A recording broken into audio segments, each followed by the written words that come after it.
This video is on the Land Cruiser. We're going to start in the center of the car and then we'll work our way over to the steering wheel. We're going to start with the multimedia system. So this is your navigation. If your vehicle comes equipped with a navigation trial, you do have that navigation trial for a year, and the map would load here and you could get directions by saying, hey Toyota, get me directions to wherever you want to go. If it does not have a subscription, you will have to pay for it. It is $15 a month, but you can also use your Apple CarPlay or Android Auto, which is free and comes with the car for the life of the car. So that is your navigation. You have your music right here. You have 3 months of SiriusXM free, and then after that they'll send you a bunch of pieces of mail letting you know it's ending. You do also have AM and FM stations based off of where you are at. It will reload those stations based off of what region you're in. So if you're traveling, they'll always be changing. And then it brings you up a list of all of the stations, or you can scroll and choose a genre that you are looking for. At the top of each station is a little heart. You'll press the heart to add it to your favorites here. And if you want to unadd it, you'll just unclick this heart to unadd it from your favorites. You can also choose sources, and if your phone is Bluetooth, it will show up here and you can switch between radio, Bluetooth, and then the Apple Music and Amazon Music. You do have to have your own separate subscription for those. Most people just play those off of their phone though. If your phone is Bluetooth, it will show up here. It will show all of your contacts, your favorites, your keypad, your most recent calls, and then down here under your vehicle you have a bunch of different information that you can see on your dash screen as well. And then down here you have different vehicle settings, so it'll show your profile once you have signed in. At the top you have Bluetooth devices. You'll just click search device, and then on your phone you'll go to your settings and then Bluetooth, and you'll be able to pair that way. You have your general, which has your date and time. It has your keyboard, all kinds of different things. So if you wanted to change the clock so that it matched the actual time, you could do so. So now it is set at the current time. You have notifications. If you have the Wi-Fi shows up here. Your display brightness and screen brightness you can change. And then you have your sound and media tuning too. So if you don't like it auto levelizing, you can turn that off and then choose how you want the bass, the treble, the mid all to show up. You can also recenter the balance too. So if you want it coming more from the front versus the back or vice versa, you can do that as well. And then you have vehicle customize, which has different things like your lights, the sensitivity, your illumination brightness, your door controls. This is where you would change the locks. If you don't like just the driver door unlocking, you can change it to all doors. They do have it set from the factory for just the driver door, so that if you're alone in a parking lot and someone tries to come in and sneak into your vehicle on the other side, they can't do so. So that's just a safety feature, but if you don't like it, again, you can just press and choose all doors and that would change it for you. You have your different boarding and exit, your climate, and then your utility settings as well, and different information that you can scroll through on there. Moving down to your setup up here, you have your heated seats, ventilated seats, auto, so that will adjust the fan speed based off of what the temperature is. You have your front defroster, rear defroster off. Then your climate control, you can move it up and down to change the temperature. This is your AC button, so it'll show AC on the screen. And then your fan speed, you can move it up and down based off of what you want it. Your mode will show where the air is blowing.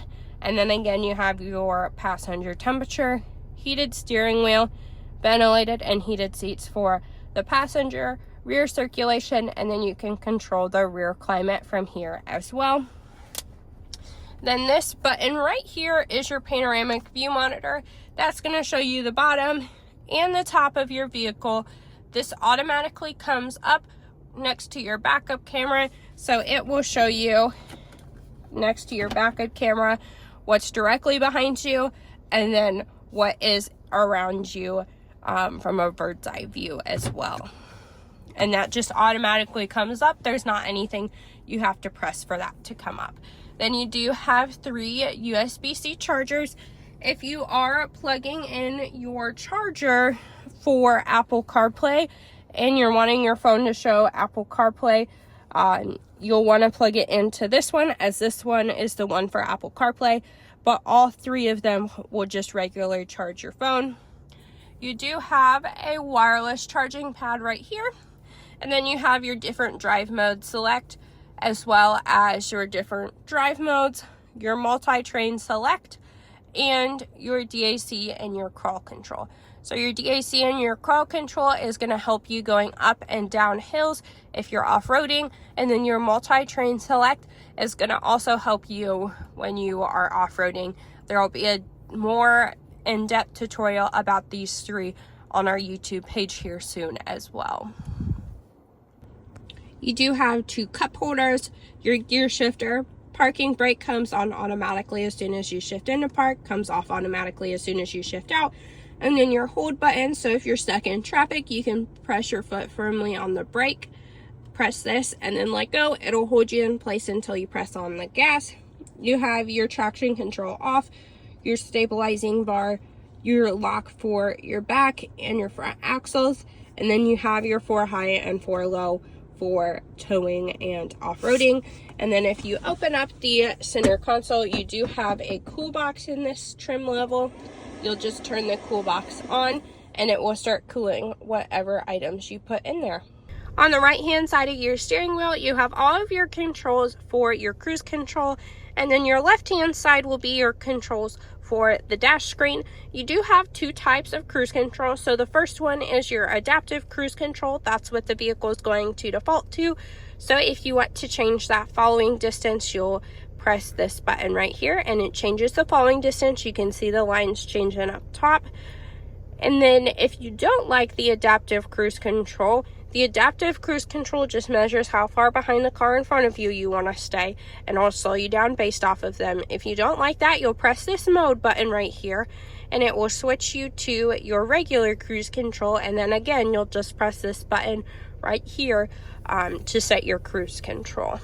Down here you have your mode and your skip buttons, so you can skip the song or the channel based off of what you're listening to.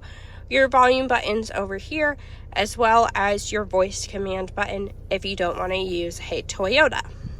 These buttons right here control your dash screen.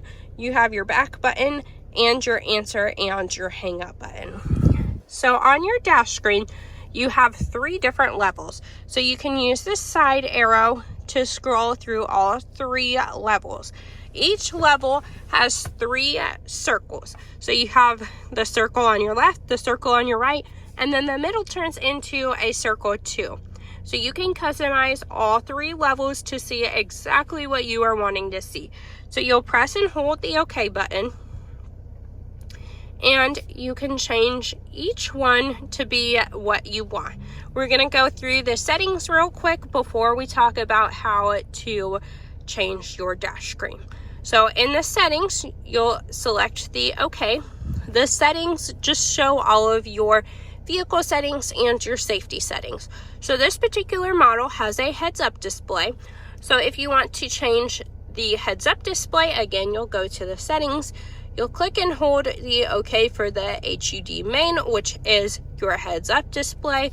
You'll click on HUD brightness and position, and then you can use the up and down arrows or the side to side arrows to make it brighter or move it up. It is kind of hard to see, but you can see that there's a 0 and a park up there. That is your heads up display. It will also show you turn by turn directions if you have an active route in navigation. If you're done messing with that, you can go back and you can see all of the safety settings that this Land Cruiser has to offer for you. So you have your lane departure alert, which will let you know if you are going out of the lane without turning your turn signal on. You have your blind spot detection monitor, which shows up in your mirrors over here. It's the two little cars with the line in the middle. Those will highlight orange if someone's next to you. You have your pre-collision system, will help mitigate a crash but won't stop a crash from happening. And then you have your proactive driving assist, which is great for new drivers or drivers who are a little more timid of the road. This puts a bubble around your car, uses the front cameras and sensors to help predict potential threats that may happen as you're driving and help you steer based off of them. You have your parking sensors, your rear cross traffic alert, which lets you know if a car is coming while you are backing up. This is your rear camera detection, which lets you know if a person's coming. And then your safe exit assist will not allow you to exit the vehicle if a person, a bicyclist, or a car is coming. That way you don't hit them with your car. So once you are done adjusting each side to how you want, you will just leave it be for a second and it will reload to be just your regular dash display. On your right hand side, you'll see you have 85 miles till empty, and then on your side over here you have 19 miles on this Land Cruiser. You can also see your digital speed in the middle, as well as the temperature and the time that it is as well. And then down here, I recommend keeping your lights on auto. You have your automatic high beams, which will turn on if you want them to. You have the green line right here, which lets you know that they are on. Your automatic high beams will turn on when no one's there and turn back off as soon as it senses another car. You have your parking support brake, so you'll want to turn that off if you are hauling something. You have your brightness for your dash display, and then your fog lights are really cool in this Land Cruiser. They can change from white to yellow. So if you are in a place where your fog lights are on, you can press this and it will change to yellow instead of white.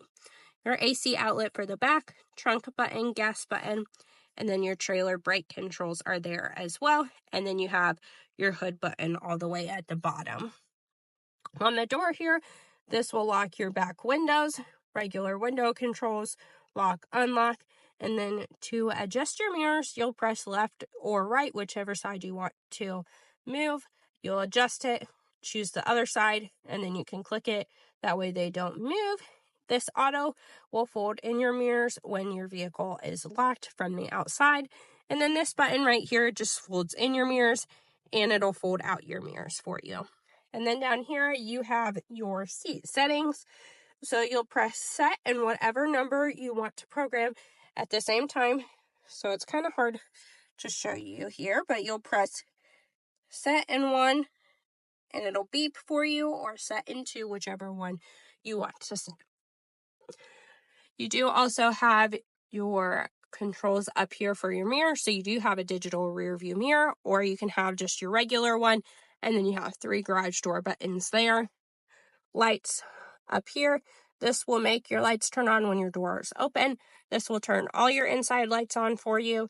You have your open, your up, and then your down and close for your sunroof, and then your SOS button as well. Your SOS button will be helpful in the case of an accident. If you get into an accident, they'll remote in like a phone call, say, hey, are you okay? If you don't respond, they'll send emergency personnel right to you. You can also press that if you run out of gas or get a flat tire.